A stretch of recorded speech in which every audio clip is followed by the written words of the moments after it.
What got me thinking was I had all these contacts, Hmm. and these are the who's of the industry. People can't get access to them. I had so much of access to them, and they had faith on me. How can I encash this? Correct. And that's when the idea germinated that probably all of these need guys, Hmm. and let me see if I can recruit somebody for them. So my value proposition to them was that next time I started meeting them after I had this idea was that you give me one opening. You Hmm. don't have to sign a contract with me. You give me one opening which your existing vendors haven't been able to fulfill. If I am able to fulfill that position and close their position, then you work with me. Okay. And that But one, why recruiting? I mean, you were in a whole different space before that. because IT was coming up. Calcutta, Hmm. Bangalore, IT recruitments were on a boom. I had a lot of friends, ABC consultants, Shiv Agarwal, Hmm. was a charter member at Calcutta, and the kind of revenues they were making, they were making pots and pots of money, and I wanted a part of that pie. And because I had access to so many CEOs and the decision makers, that was a low hanging apple for me. And so you did that for 8 years, I I think. did that for 8 years, and I always took the plea that the toughest recruitment which you haven't been able to fill, I'll fill it for you and I'll not charge you.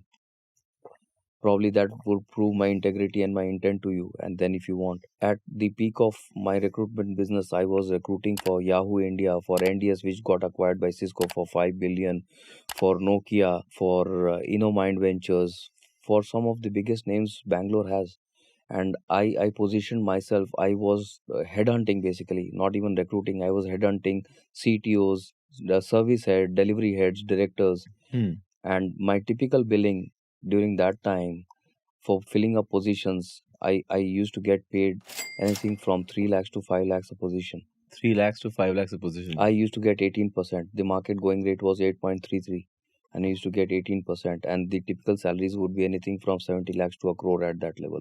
Incredible. I didn't even know about this whole recruitment business. Yes. Nowadays, it's not even 4% or 5%. People undercut. Yeah. People don't understand that if you provide value, if you solve the pain point of a customer, the customer will be more than happy To pay you. to pay you. For example, Nokia had their own development center before they shelved it off in Hyderabad, and they used to do some cutting edge technology work out of Hyderabad. Hmm. The entire top management, the tech team, was recruited by me for Nokia India. And then after that, for 8 years doing this, Yes. and I have a question about that. That could be a founder lesson. You then decided to shut it down. What happened? I shut it down for a very simple reason. Probably we are on camera.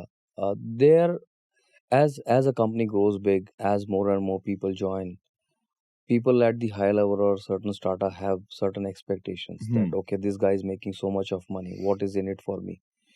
Then there's favoritism, nepotism. Then they have their own favored vendors, and there are things which you might have to accept or Hmm. might have to do, which might not be to your liking. Got it. And because so much boom was happening, there were things which, if I would have agreed, would go against my principle. So Right. once those things started happening, I was very clear that I will draw the line somewhere. If I will not do, if the business shuts down, might shut down, but I'll not do that thing. And I think it's very important for anybody to adhere to a few principles that if certain things don't work with your belief system, it Don't might do it. hurt you in the short term, but longer in the longer run of Hmm. things, you'll be much more happy. So that's when I decided to shut down my recruitment business, and by that time, parallelly, my domaining journey had started.